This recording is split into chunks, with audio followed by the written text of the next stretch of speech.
Induction heating का video होगा।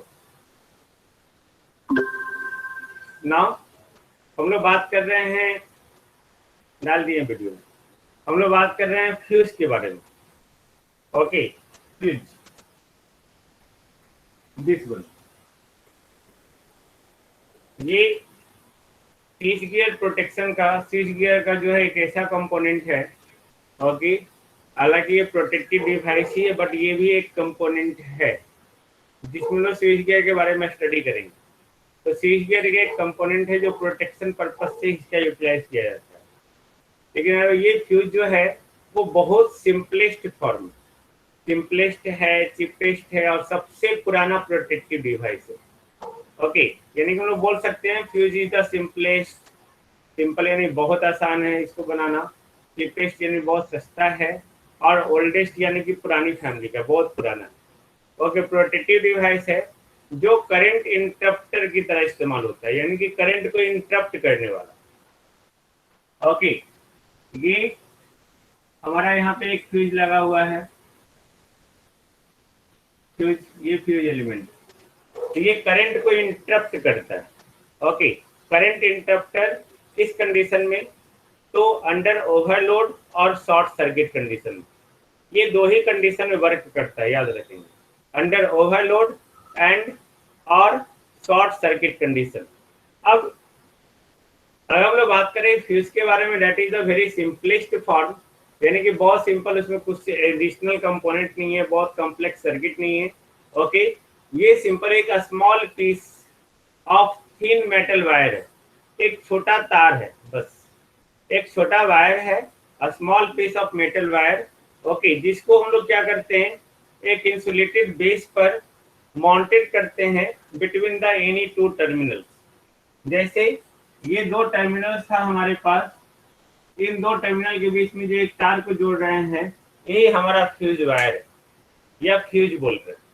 Okay, small piece of thin metal wire.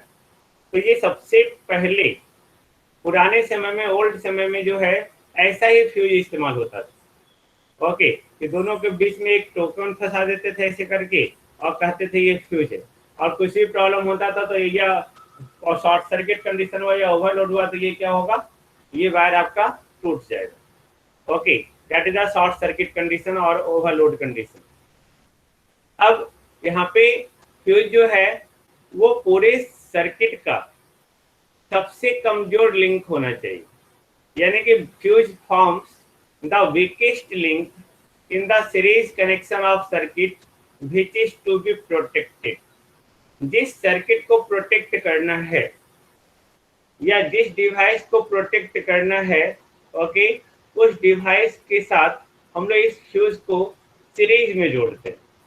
Series में क्यों जोड़ते हैं, क्योंकि ये करंट को ही सिर्फ इंटरप्ट करता है, यानी कि ये करंट इंटरप्टिंग डिवाइस है। और जब करंट इंटरप्टिंग डिवाइस है तो करंट हमेशा जो है सीरीज में ही फ्लो करता है, पैरेलल में नहीं। पैरेलल करने का मतलब कि कोई भी दो पॉइंट के थ्रू फ्लो नहीं करता है। ओके, एक अलोंग द वायर फ्लो करता है। जब अलोंग द वायर फ्लो कर रहा है तो उसके बीच में हम लोग क्या किए, फ्यूज लगा दिए। मान लेते ये रेड वाला छोटा वायर है। Okay, that is the fuse in between the circuit, between two terminal. Okay, ये फ्यूज है हमारा। नाउ फ्यूज जो है हमारा ऐसा डिजाइन किया जाता है, यानी कि fuse is so designed that it carries the working current, यानी कि जिस करंट पे आप काम कर रहे हैं उस करंट को ये कैरी करता है safely. Okay, without over heating under normal condition. Okay, यानी कि नॉर्मल कंडीशन अगर है तो नॉर्मल कंडीशन में वो वायर जो है बिना हीट हुए जो है, जो रेटेड करंट है, जो वर्किंग करंट है, जो प्री डिटरमाइंड करंट है, या जो प्री सेट करंट है, जो पहले से सेट किया हुआ है, पहले से डिटरमाइंड किया हुआ है, या रेटेड करंट है, अगर रेटेड करंट वो फ्लो कर रहा है, ओके, तो बिना हीट किए हुए वो जो है अपने थ्रू उस करंट को पास करवाता है अंडर नॉर्मल कंडीशन। बट ये मेल्ट करता है, it melts due to I square R heating. Of course, जैसे किसी वायर के थ्रू करंट फ्लो करेगा तो करंट फ्लो करेगा तो वहां पे क्या होगा, कोई भी कंडक्टर के थ्रू जो है आई स्क्वायर आर हीट होगा। Got it. I square R heating effect होगा और वही हीटिंग इफेक्ट वो फ्यूज वायर को क्या होगा, मेल्ट कर देगा। बट ये ऐसा कब होगा, जब जो करंट उससे फ्लो कर रहा था वो करंट का वैल्यू बढ़ जाए। ओके, वो करंट का वैल्यू जो है जो पहले से प्री डिटरमाइन था, ओके, प्री डिटरमाइन या पहले से प्रीसेट था, ओके, या किसी तरह का एबनॉर्मल कंडीशन आया और रेटेड करंट का वैल्यू यानी कि इसके थ्रू मान लेते हैं, ओके, इसके थ्रू 2 एम्पियर करंट जो है इजीली फ्लो कर रहा है विदाउट ओवर हीटिंग। ओके, अब 2 एम्पियर से सडनली जो है ये 3 एम्पियर में फ्लो कर गया, तो 2 एम्पियर तक जो हीटिंग इफेक्ट हो रहा था वो फ्यूज वायर को या फ्यूज को मेल्ट नहीं कर रहा था। लेकिन अगर 3 एम्पियर हुआ तो करंट बढ़ गया, तो करंट बढ़ गया तो 3 स्क्वायर आर यानी कि हीटिंग इफेक्ट बढ़ गया। हीटिंग इफेक्ट बढ़ गया तो वहां पे टेम्परेचर बढ़ जाएगा, टेम्परेचर बढ़ जाए तो वो मेल्ट कर जाएगा। तो हम लोग बात कर रहे हैं कि नॉर्मल कंडीशन में जो है इसके थ्रू वर्किंग करंट फ्लो करता है अंडर नॉर्मल कंडीशन, लेकिन वो मेल्ट कर जाता है just due to I square R heating. Okay, कब आई स्क्वायर आर हीटिंग का इफेक्ट कब होगा, जब वो जो करंट उसके थ्रू फ्लो कर रहा है वो पहले से जो प्री डिटरमाइंड है या जो भी रेटेड करंट है वो रेटेड करंट से जब उसका वैल्यू ज्यादा हो जाएगा अंडर एबनॉर्मल कंडीशन, तब ये क्या करेगा, उस करंट को अपने थ्रू पास नहीं होने देगा और उस करंट को वो क्या कर देगा, इंटरप्ट कर देगा, यानी कि उस करंट को ब्रेक कर देगा। That is the fuse. Okay, now अब जो फ्यूज है हमारा वो मेल्ट होने के कारण सर्किट को इंटरप्ट कर रहा है, यानी कि I square R heating. Okay, I square R heating, तो हम लोग फ्यूज को हम लोग थर्मल डिवाइस भी बोलते हैं। ओके, थर्मल डिवाइस बोलते हैं जो भी हमारा फ्यूज है और यह थर्मल डिवाइस है that possesses inverse time current characteristics, inverse time current characteristics, यानी कि I is inversely proportional to operating time, यानी कि जो भी ऑपरेटिंग टाइम होगा आपका वो करंट का इनवर्सली प्रोपोर्शनल होगा। That is the inverse time current characteristics.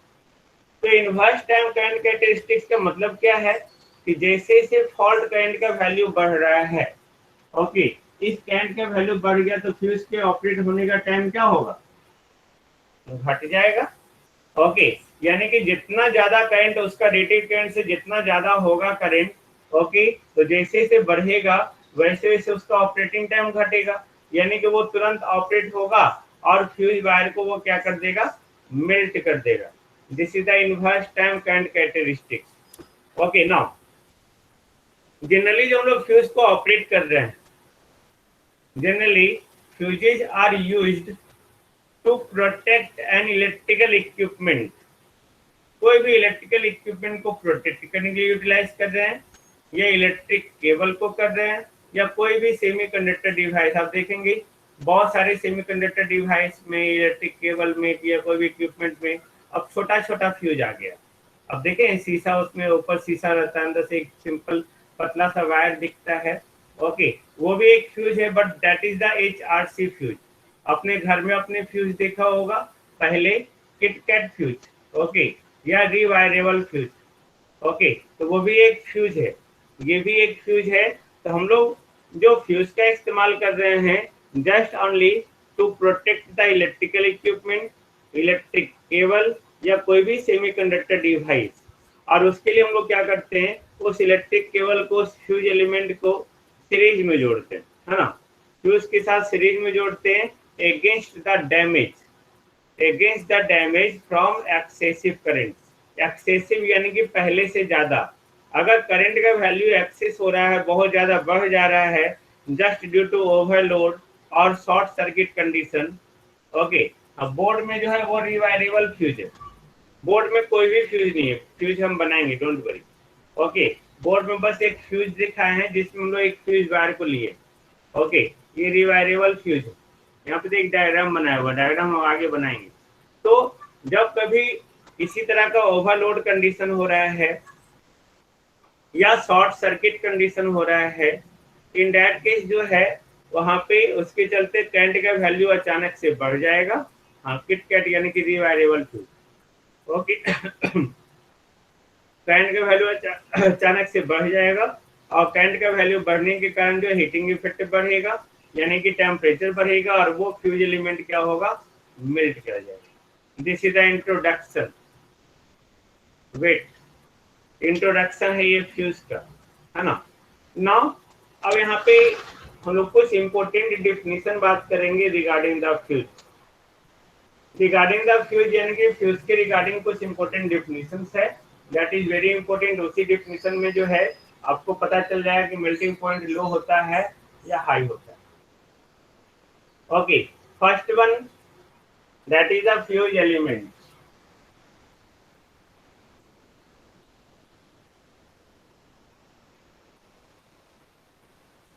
Fuse element या हम लोग इसी को कहते हैं फ्यूज वायर। ओके,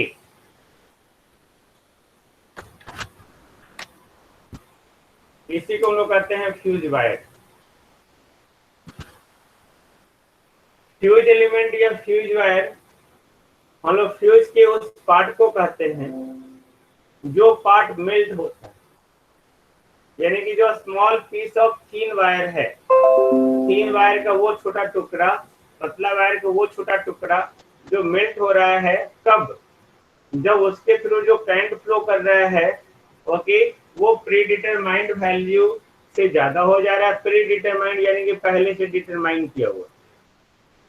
तो अगर प्री डिटरमाइंड वैल्यू से ज्यादा हो रहा है या प्रीसेट वैल्यू से ज्यादा हो रहा है या उसके रेटेड करंट से ज्यादा हो रहा है, तो वो क्या हो रहा है, अगर करंट उससे ज्यादा हो जा रहा है तो वो यही फ्यूज एलिमेंट है या फ्यूज वायर है, मेल्ट हो जाता है और सर्किट को क्या कर देता है, ब्रेक कर देता है, तोड़ देता है।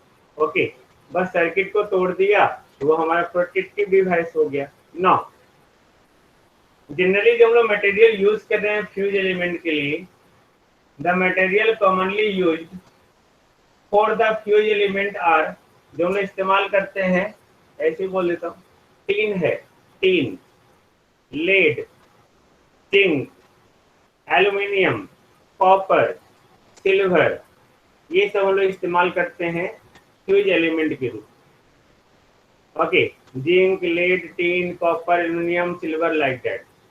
ना अब यहाँ पे जब ये सारे डिवाइस को कंपेयर करेंगे और स्टडी करेंगे तो आप उसमें देखेंगे टीन का मेल्टिंग पॉइंट सबसे कम होता है, 223 डिग्री सेल्सियस। उसके बाद लीड का होता है 328 डिग्री सेल्सियस। उसी तरह जिंक है, एल्युमिनियम है, अर्जेंटीना है यानी कि सिल्वर है और कॉपर है। कॉपर का मेल्टिंग पॉइंट इन सब पे सबसे ज्यादा होता है, लमसम 1000 या 1100 डिग्री सेल्सियस होता है। ओके, बट इसके साथ साथ जो है हर मटेरियल का स्पेसिफिक रिएक्टेंस भी है। Specific reactance all of you know, that is the resistivity. Okay, तो सबसे पहले आप ये बताओ कि कोई मटेरियल का वॉल्यूम बढ़ गया तो क्या रेसिस्टिविटी बढ़ेगा या उसका एरिया बढ़ेगा? अगर उसका एरिया बढ़ रहा है तो उसका रेसिस्टिविटी बढ़ जाएगा या घट जाएगा? कोई भी कंडक्टर है हमारा, ओके, अगर उस कंडक्टर का जो रेसिस्टिविटी जो है बढ़ जा रहा है, सॉरी, एरिया बढ़ जा रहा है, तो एरिया बढ़ जा रहा है तो उसका जो है रेसिस्टिविटी क्या होगा, less, no change, constant, constant होगा, है ना, because resistivity is independent from the geometrical configuration. Resistivity depends upon the material, types of material. Okay, हर मटेरियल का जो है वो रेसिस्टिविटी कांस्टेंट होता है। हाँ, ये टेम्परेचर पे डिपेंड करता है। Okay, all of you know, resistivity depends upon the temperature. Resistivity of the material depends upon the temperature, that is directly proportional to the temperature. Rho2 equal to rho1 1 plus alpha del T. Okay, तो generally जो हम लोग material इस्तेमाल करते हैं, okay, या generally जो भी हम मटेरियल इस्तेमाल कर रहे हैं, okay, like the J10, lead, J10, zinc, okay, वो मोस्ट सुटेबल मटेरियल जो लो मेल्टिंग पॉइंट होता है जिसमें। ओके, मेल्टिंग पॉइंट लो होता है बट उसी मटेरियल का यानी कि जितने भी लो मेल्टिंग पॉइंट मटेरियल हैं, ओके, याद रखेंगे ऑब्जेक्टिव में ये पूछता है कि जो भी लो मेल्टिंग पॉइंट मटेरियल होता है उसका रेसिस्टिविटी यानी कि स्पेसिफिक रेसिस्टेंस जो है वो हाई होता है, यानी कि मेल्टिंग पॉइंट जितना कम, ओके, उतना ज्यादा स्पेसिफिक रेसिस्टेंस। यानी कि अगर टीन का मेल्टिंग पॉइंट सबसे कम है तो टीन का रेसिस्टिविटी क्या होगा, सबसे ज्यादा होगा। जो भी हम लोग मटेरियल बात कर रहे हैं, tin, lead, okay, zinc, aluminium, copper, silver, इसमें सबसे कम टेम्परेचर टीन का ही है, तो टीन का सबसे ज्यादा स्पेसिफिक रेजिस्टेंस होगा as compare to the material having high melting point. Okay, तो जो भी मटेरियल हमारा है, ओके, यानी कि लो मेल्टिंग पॉइंट का जो मेटल है, ओके, उसका डायमीटर जो है लार्ज होगा as compare to high melting point. कब, जब करंट दिया हुआ है तब, यानी कि for the given value of current, अगर आई दिया हुआ है आपका, आई दिया हुआ है, in that case low melting point के मटेरियल का क्रॉस सेक्शनल एरिया हाई होगा या लो होगा, टेल मी। ओके, अगर मेल्टिंग पॉइंट लो है, ओके, तो उसका जो डायमीटर ज्यादा होगा कम होगा। तो सोचो सिंपल, हम लोग स्पेसिफिक रेजिस्टेंस को भी कोरिलेट नहीं किए थे एरिया के साथ, लेकिन अब यहाँ पे जब करंट दिया हुआ है, ओके, तो V इक्वल टू होता है आई आर, है ना।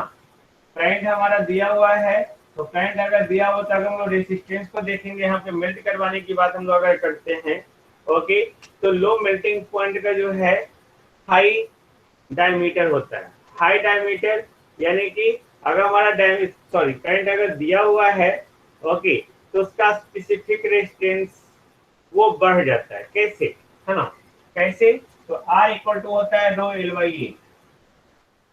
ओके, करंट दिया हुआ है, वोल्टेज दिया हुआ है, यानी कि रेजिस्टेंस हमारा क्या हो गया, करंट दिया हुआ है, वोल्टेज दिया हुआ, तो रेजिस्टेंस भी दिया हुआ है, मतलब क्या हो गया कि रेजिस्टेंस कांस्टेंट हो गया। तो रेजिस्टेंस कांस्टेंट हो गया तो रो इज डायरेक्टली प्रोपोर्शनल टू ए, है ना। अगर एल दिया हुआ है तो, या एल कांस्टेंट को रखे हुए हैं तो, अगर एल को भी कांस्टेंट रख दिए तो उसका क्रॉस सेक्शन एरिया ज्यादा होगा। तो अब सोचो, लो मेल्टिंग पॉइंट का स्पेसिफिक रेजिस्टेंस ज्यादा, तो लो मेल्टिंग पॉइंट का स्पेसिफिक रेजिस्टेंस ज्यादा, इसका मतलब ये हुआ कि they have the large diameter for the given current. याद रखेंगे, अगर करंट दिया हुआ है तो वो लार्ज डायमीटर होगा, है ना, लार्ज डायमीटर होगा as compare to the high melting point. जितना आपका मेल्टिंग पॉइंट बढ़ते जाएगा, जैसे जैसे मेल्टिंग पॉइंट बढ़ते जाएगा, वैसे वैसे जो है मेल्टिंग पॉइंट बढ़ने का स्पेसिफिक रेजिस्टेंस घटते जा रहा है। तो जैसे जैसे स्पेसिफिक रेजिस्टेंस घटेगा, ओके, तो for the given value of current, यानी कि गिवन रेजिस्टेंस, जब स्पेसिफिक रेजिस्टेंस घटेगा तो क्रॉस सेक्शन एरिया भी घटेगा, यानी कि मेटल का डायमीटर घटेगा। तो एक चीज क्लियर हो गया आपका कि मेल्टिंग पॉइंट तो लो होना चाहिए फ्यूज का, लेकिन लो मेल्टिंग पॉइंट के कॉरस्पॉन्डिंग, क्योंकि जो करंट उसके थ्रू फ्लो कर रहा है वो करंट का वैल्यू तो सबके लिए बराबर होगा। ओके, तो वो दिया हुआ है, तो उस कंडीशन में अगर मेल्टिंग पॉइंट हम लोग लो लेंगे तो उसका डायमीटर क्या होगा, बढ़ जाएगा, यानी कि वो मोटा हो जाएगा। जब वो मोटा हो जाएगा तो जब उसके थ्रू करंट फ्लो कर रहा है, तो करंट फ्लो कर रहा है तो करंट के कोरस्पॉन्डिंग हीटिंग इफेक्ट होगा। जब हीटिंग इफेक्ट होगा तो वो क्या होगा, मेल्ट होना शुरू होगा। जब वो मेल्ट होना शुरू होगा तो वो क्या करेगा, ओके, वो वेपोराइज होगा। कौन, मेटल। कब, आफ्टर मेल्टिंग, मेल्ट होने के बाद वो वेपोराइज होगा, यानी कि वहां पे ये एक प्रॉब्लम को क्रिएट करने वाला है। वो प्रॉब्लम क्या है कि अगर ये हमारा जो मेटल है इसके थ्रू करंट फ्लो कर रहा है तो ये अब वेपोराइज होना शुरू हो गया। तो वेपोराइज होना शुरू हो गया तो ये वेपोराइजेशन जो है ज्यादा होगा।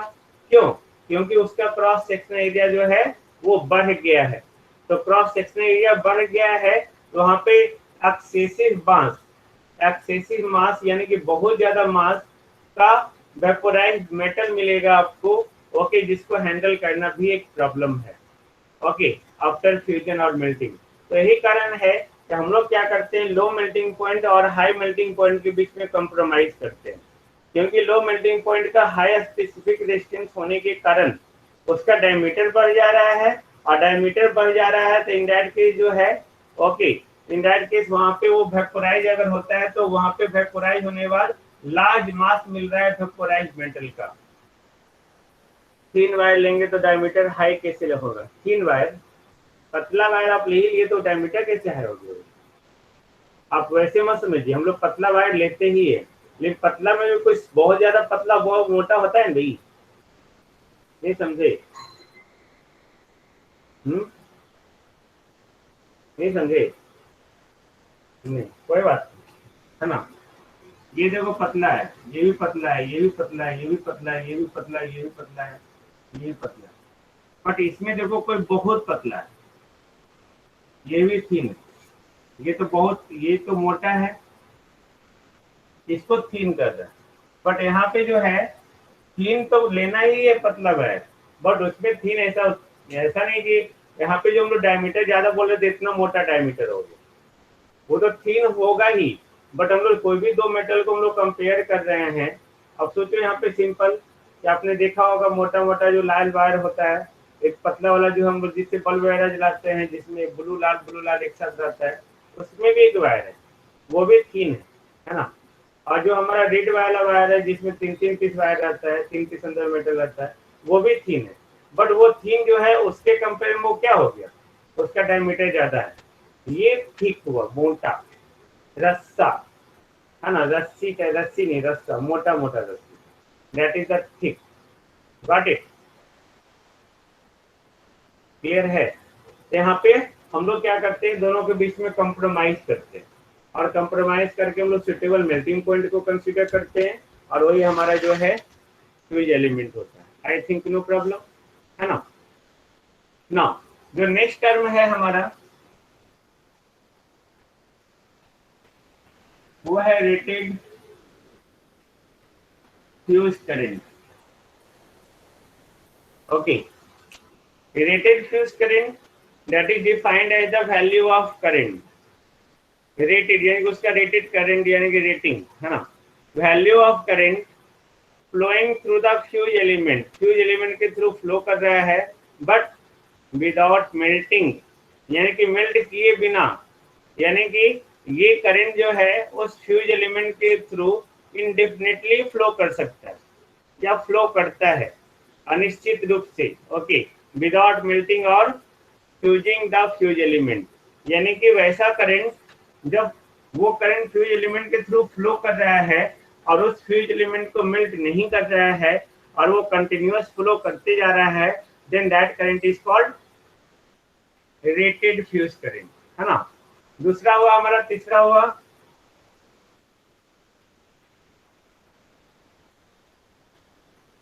Minimum fusing current.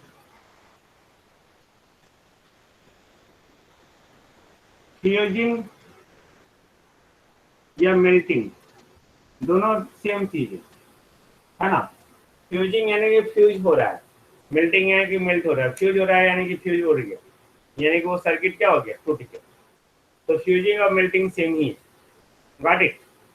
यहाँ पे मिनिमम फ्यूजिंग करंट कहने का मतलब क्या है कि minimum value of the RMS current eight which fuse element will melt, यानी कि फ्यूज एलिमेंट के थ्रू जो करंट फ्लो कर रहा है, तो करंट का वो कौन सा मिनिमम वैल्यू, जिस करंट पे जो है, जिस वैल्यू पे जो है फ्यूज एलिमेंट जो है मेल्ट हो जाए। अब अगर ये मान लेते हैं 6 एम्पियर इसका मिनिमम है, तो शांत पे फ्लो करे तो ऑटोमेटिकली मेल्ट हो जाएगा। 8, 10, 12, 15, 17, 20, 100, 1000, तो मेल्ट तो सभी पे होगा, लेकिन वो कौन सा मिनिमम वैल्यू है जिस मिनिमम वैल्यू पे जो है अगर उसके थ्रू फ्यूज एलिमेंट के थ्रू करंट फ्लो कर रहा है, तो वो फ्यूज एलिमेंट अगर मेल्ट हो जाता है या मेल्ट हो जाएगा, then that value is called minimum fusing current. Got it? I think no problem,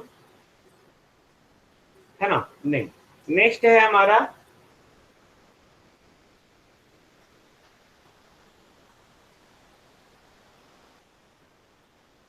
fusing factor. Okay, fusing factor, तो फ्यूजिंग फैक्टर जैसे भी फैक्टर होगा, then that is the ratio, this is the ratio of minimum fusing current to the rated current or rated fuse current. Then anybody tell me fusing factor का value जो है वो 1 से ज्यादा होगा या 1 से कम होगा? टेल मी, उसका वैल्यू जो है 1 से ज्यादा होगा या 1 से कम होगा? More than 1. वेरी गुड, क्योंकि मिनिमम फ्यूजिंग करंट का वैल्यू जो है वो रेटेड करंट से क्या होता है? ज्यादा होता है. Hence fusing factor is always greater than 1. तो हम लोग आगे जाके जब टाइप्स ऑफ फ्यूज बात करेंगे तो उसमें हमारे पास दो तरह का होगा फ्यूज जो हम लोग स्टडी करेंगे. एक सेमी इंक्लोज्ड टाइप, उसी को हम लोग कह रहे हैं रीवायरेबल फ्यूज. तो उसके लिए फ्यूजिंग फैक्टर का जो वैल्यू होता है 1.9 से 2.0 होता है. रीवायरेबल फ्यूज ऑब्जेक्टिव में पूछता है. ओके, सब दिया रहेगा, डोंट वरी. ओके, और कार्ट्रिज फ्यूज का जो वैल्यू होता है फ्यूजिंग फैक्टर का वो 1.45 हो. मिनिमम फ्यूज कैसे फाइंड करेंगे? मिनिमम कैसे फाइंड आउट करेंगे? करंट को फ्लो करवाएंगे. 7 एम्पियर में मेल्ट कर गया, फिर हम लोग 6 एम्पियर में देखेंगे, उसे में मेल्ट कर गया 5 एम्पियर देखेंगे, 4 एम्पियर देखेंगे, 3 एम्पियर देखेंगे, है ना? वही मिनिमम वैल्यू होगा. यानी कि 3 एम्पियर में अगर मिनिमम हो रहा है तो यानी कि 2.9 में वो मेल्ट नहीं करेगा. हम लोग एक्सपीरियंस करके करते हैं, है ना? एक मीटर को जोड़ देते हैं, उसका करंट को फ्लो करवाते रहते हैं. जो मिनिमम वैल्यू होगा वही मिनिमम फ्यूजिंग करंट हुआ. ओके, देन ये फ्यूजिंग फैक्टर था. ओके, नाउ अब कोई भी फ्यूज का जो करंट रेटिंग है वो डिपेंड करता है कि उसके थ्रू कितना टेम्परेचर को, सर रेटेड फ्यूज करंट एक ही होगा, मतलब क्या एक ही होगा रेटेड फ्यूज करंट? सर मतलब रेटेड फ्यूज करंट का एक ही सिंगल वैल्यू होगा, वो यूनिक वैल्यू होगा. हाँ, यूनिक वैल्यू एक फ्यूज के लिए. Of course unique value. Her machine का तो रेटेड वैल्यू यूनिक ही होता है ना. ओके सर मतलब वो फ्यूजिंग करंट के नीचे किसी भी करंट तो फ्लो होता होगा. हाँ, तो फ्लो फ्यूजिंग करंट के नीचे बहुत सारा करंट होगा ना, जैसे 3 एम्पियर हमारा रेटेड करंट है, उससे 3 एम्पियर फ्लो होने लगा तो क्या होगा? कुछ नहीं होगा. लेकिन 6 एम्पियर रेटेड करंट है यानी कि वहां तक उसको कुछ प्रॉब्लम नहीं होगा, उससे कम अब जितना फ्लो करवा दीजिए. मैक्सिमम फ्यूजिंग करंट कुछ नहीं होता है अभिषेक से. ओके. मैक्सिमम इनफाइनाइट फ्लो करवा दो भाई. हम लोग को तो मिनिमम से मतलब है ना. मेल्ट कर गया, खत्म हो गया. मैक्सिमम का भी कुछ होता है क्या? अब एक डायोड है ना? डायोड के थ्रू आप पूछेंगे सर ये जो आपका कैरेक्टरिस्टिक्स है ये मैक्सिमम कहाँ तक जा सकता है? तो आप वहां पे 25,000 वोल्ट लगा दो, उसके कॉरस्पॉन्डिंग करंट फ्लो करने लगेगा. किसके जस्ट बाद वाला? सारा चीज दिखाएंगे अभी, डोंट वरी. अभी कट ऑफ कैरेक्टरिस्टिक्स पढ़ेंगे अभी. Okay, now minimum fusing current बहुत सारे फैक्टर पे डिपेंड करता है, डोंट वरी. ओके, यहाँ पे कोई भी फ्यूज का जो करंट रेटिंग यानी कि रेटेड फ्यूज करंट, ओके, वो बहुत सारे फैक्टर पे डिपेंड करता है. जैसे जो भी फ्यूज होल्डर है, जिस फ्यूज होल्डर को आप डाल रहे हैं, ओके, वो फ्यूज होल्डर के कॉन्टेक्ट, जिस कॉन्टेक्ट से आप वायर को बांध रहे हैं, है ना, वो कॉन्टेक्ट कितना टेम्परेचर को राइज करवा सकता है. ओके, कितना टेम्परेचर को राइज कर सकता है, फ्यूज का मटेरियल कैसा है, उस फ्यूज का सराउंडिंग कैसा है, उसको गर्म क्षेत्र में रखे हुए ठंडा क्षेत्र में रखे, वो भी तो टेम्परेचर बढ़ा रहा है ना. Got it. तो ये सारे फैक्टर पे रेटेड फ्यूज करंट या फ्यूज का करंट रेटिंग डिपेंड करता है. ओके, अब जो मिनिमम फ्यूजिंग करंट है वो डिपेंड करता है कि मटेरियल का लेंथ कितना है. ओके, किस तरह का मटेरियल है, मटेरियल का शेप कैसा है, मटेरियल का क्रॉस सेक्शनल एरिया कितना है, उसका साइज क्या है, मटेरियल के टर्मिनल का लोकेशन क्या है ना? लोकेशन यानी कि कहाँ पे लोकेट किए हुए हैं. ओके, इनक्लोजर क्या है यानी कि उसके चारों तरफ का कवर किस मटेरियल का बना हुआ है. ओके, या number of strands used in the material. Strand समझते हैं? Element, single element. जैसे मैंने बोला जो लाल ब्लू वायर से आप पहले बल्ब जलाते थे 1 मीटर 2 मीटर लेकर, ओके, उसमें बहुत सारे वायर होते हैं. पतला, है ना, थीन एलिमेंट। ट्रांसमिशन लाइन में जब स्किन इफेक्ट पर रहते तब भी मैंने स्ट्रैंड का नाम लिया था। ओके, तो ये सारे फैक्टर पे डिपेंड करता है। आपने क्या पूछा, रेटेड फ्यूज करंट के जस्ट बाद जब फॉल्ट होता है तो मिनिमम फ्यूज करंट होगा? नहीं, कौन जानता है? रेटेड फ्यूज करंट के जस्ट बाद वो मेल्ट करेगा या नहीं करेगा वो कोई नहीं जानता है, बट उसका रेशियो देखो, आपको जैसे ही नहीं पता चल रहा भाई। ओके, कि मिनिमम फ्यूजिंग करंट और इसका रेशियो जो है वो 1.9 है और 2.0 है रेशियो। तो 1.9 और 2.0 यानी कि अगर रेटेड करंट 2 है तो मिनिमम फ्यूजिंग करंट 4 भी हो सकता है। रेटेड करंट 2 एम्पियर होने का मतलब ये नहीं कि 2.1 फ्लो करवा देंगे तो वो मेल्ट कर जाएगा पूरा। हाँ, मेल्ट होने के कोई, अब ये ज्यादा हीट होना शुरू हो जाएगा। ओके, आप 4 रोटी खाते हैं, 4.5 भी कभी खा सकते हैं, 10 रोटी नहीं खा सकते। ओके, ये 4 एम्पियर हमारा मिनिमम करंट है कि वहां पे जैसे ही 4 एम्पियर फ्लो होने लगा वैसे वो मेल्ट कर जाएगा वैसे ही। ओके, लेकिन 4 एम्पियर से कम और 2 एम्पियर से ज्यादा में हो सकता है उसका मेल्ट करने का प्रोसेस जो है वो बहुत ज्यादा हो, तुरंत मेल्ट ना करे, ना इधर का कंडीशन ना उधर का कंडीशन। ओके, तो उसको मेल्ट होने में टाइम लगेगा। यानी कि आपका जो है, ये आप ये सोचो, इस करंट से जैसे जैसे आप बढ़ रहे हैं तो हम लोग करंट जैसे जैसे बढ़ा रहे हैं तो ऑपरेटिंग टाइम जो है वैसे वैसे घटेगा। तो अगर 2 एम्पियर जो रेटेड करंट है तो अगर 2.1 हुआ, मेल्ट करेगा ये, लेकिन 2.1 एम्पियर के कॉरस्पॉन्डिंग जो टाइम लगेगा वो टाइम इसके कंपेयर में क्या होगा, ये टाइम ज्यादा होगा, है ना। अगर 4 एम्पियर का करंट फ्लो करता है तो वो जो मेल्ट होने का टाइम लेगा और 2.1 एम्पियर में जो मेल्ट होने का टाइम ले रहा है, ये टाइम इसके कंपेयर में क्या होगा, बहुत ज्यादा होगा। मेल्ट तो दोनों कंडीशन में होगा।